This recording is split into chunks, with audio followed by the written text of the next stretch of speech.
আর আপনি নিজেকে এত ছোট কেন মনে করছেন? আপনিও আল্লাহর সেই বান্দা, যে বান্দা আমি, যে বান্দা আর 10 জন মানুষ। আল্লাহ পাক আপনাকেও ভালোবাসেন, আল্লাহ পাক অবশ্যই আপনাকে ভালোবাসেন। জীবনের দীর্ঘ সময় পর্যন্ত আপনি আল্লাহকে ডাকেন নাই, আল্লাহ আপনাকে ফেলে দেয় নাই। আল্লাহ আপনাকে খাওয়ান, এখনো পরান, বাঁচিয়ে রেখেছেন, আল্লাহ নিয়ামত দিয়েছেন। আল্লাহ আপনাকে ভালো না বাসলে এমনি করেন?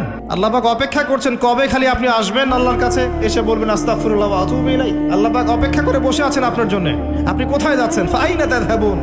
আল্লাহ পাক বলেছেন ফাআইনা তাযহাবুন, কোথায় যাচ্ছ তোমরা? কোথায় যাচ্ছেন? টাকার পিছনে, বাড়ি গাড়ি, স্ট্যাটাস, স্ত্রী সন্তান, ভোগবিলাসের পিছনে?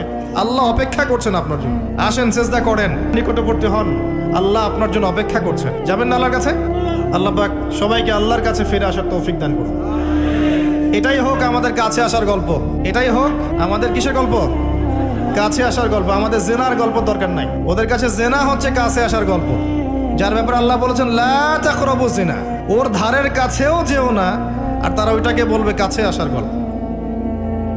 ইন্না লিল্লাহি ওয়া ইন্না ইলাইহি রাজিউন। আল্লাহ পাক আমাদের যুবক যুবতীদেরকে হেদায়েত দান করুন।